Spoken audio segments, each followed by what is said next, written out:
মাথায় কাপড় দেয় না নারী, পিঠে বুকে দেয় না শাড়ি। মাথায় কাপড় দেয় না নারী, পিঠে বুকে দেয় না শাড়ি। বেহায়া বেশরম নারী চলে বেপরদায়।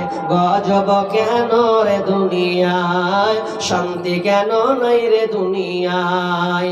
অফিসগুলি ঘুষে গরম, অফিসারদের নাই তো শরম। অফিসগুলি ঘুষে গরম, অফিসারদের নাই তো শরম। পার্টির লোক দেখলে তারা ঘুষের হাত বাড়ায়।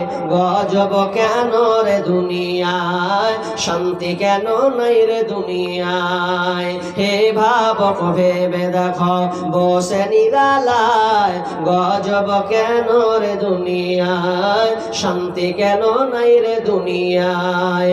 জালেম অত্যাচারী যত, জমির আল কাটে শত। জালেম অত্যাচারী যত, জমির আল কাটে শত। অন্যের জমি ছোট করে নিজেরটা বাড়ায়।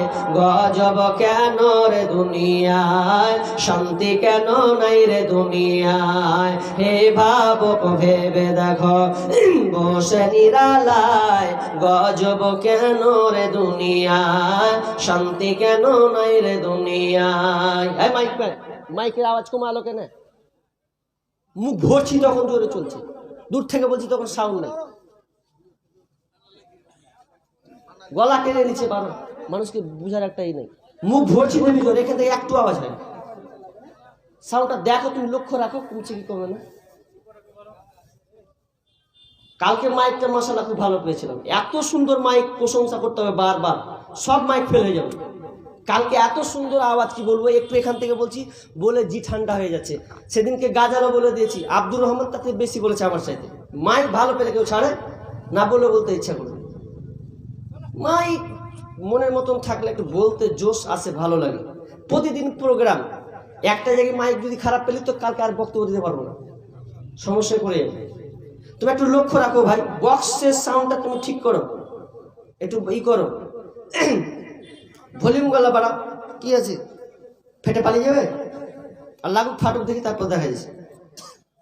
কি বলছিলাম, যে এই দুনিয়াতে শান্তি অশান্তি লেগে আছে। কেন অশান্তি? এবার আমার আল্লাহ বলছেন, জাহারাল ফাসাদু ফিল বাররি ওয়াল বাহরি বিমা কাসাবাত আইদিন নাস লিয়ুযীকুহুম বা'দাল্লাযী আমিলু লাআল্লাহুম ইয়ারজিউন লাআল্লাহুম ইয়ারজিউন।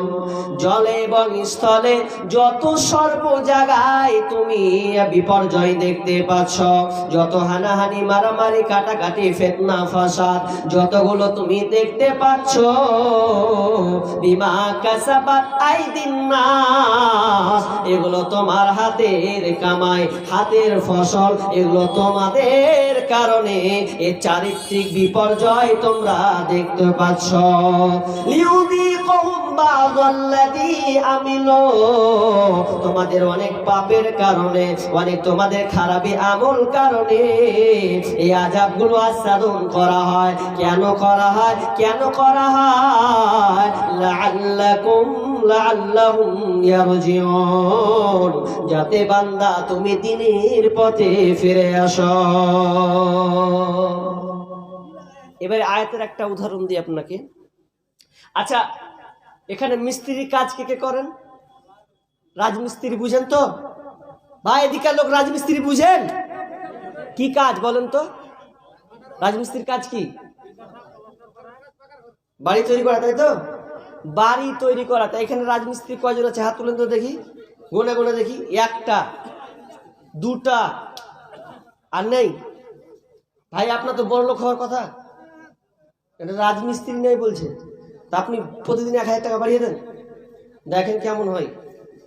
তো রাজমিস্ত্রি আর ইঞ্জিনিয়ার সঙ্গে একটা কথোপকথন, তো কিছু বুঝানোর জন্য কিছু বলতে হয়। তো আয়াতটার আপনাকে ব্যাখ্যা আমি উদাহরণ দিয়ে বুঝিয়ে দিচ্ছি, খালি একটু বুঝেন কেন আল্লাহ এই আমাদের উপরে আযাব দিয়েছেন। শেষে বললাম না লাআল্লাহুম ইয়ারজিউন, যাতে তুমি বান্দা ফিরে আসো। তো উদাহরণটা এই জন্য আপনাকে দিচ্ছি, এক পোতা আর দাদু। পোতা আর দাদু, এদিকে আপনারা কি বলেন? উত্তর দিনাজপুরের লোক পোতা বলেন তো না লাতি বলেন? পোতা, লাতিকেও পোতা নাকি? হ্যাঁ, লাতিকেও পোতা বলেন। যাই হোক, আমি এই উত্তর দিনাজপুর দুর্গাপুরের কোথায় প্রথম পড়ছিলাম, তো আমাকে আমার দাদু ভর্তি করেছে, আবার অনেকদিন থেকে আছি। তো বলছে এটা কে? তো বলছে এটা হচ্ছে আমার পোতা। বলছে এটা আপনার লাতি? হ্যাঁ, বলছে পোতা।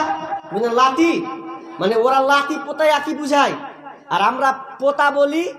মানে ওই পোতা বলতে আমার দাদু, আর লাতি যখন বলবো তখন আমার নানা, তখন বলে লাতি। মানে পার্থক্য আছে আমাদের মুর্শিদাবাদে। আর এদিকে কিন্তু পোতা লাতি মনে হয় একই, উভয়কে বুঝায়। যাই হোক, তো পোতা দাদুকে বুঝাচ্ছে, বাচ্চা ছেলেকে বুঝাতে গেলে অনেক কিছু খ্যাপার মতন বলতে হয়, হয় না? হয়। শেখ হাদিউজ্জামান বলছেন যে বাচ্চা ছেলে মানুষের ওজন 3 জায়গায় থাকতে পারে না। কয় জায়গা বললাম ভাই? 3 জায়গায়। ভালো করে বলেন। মানুষ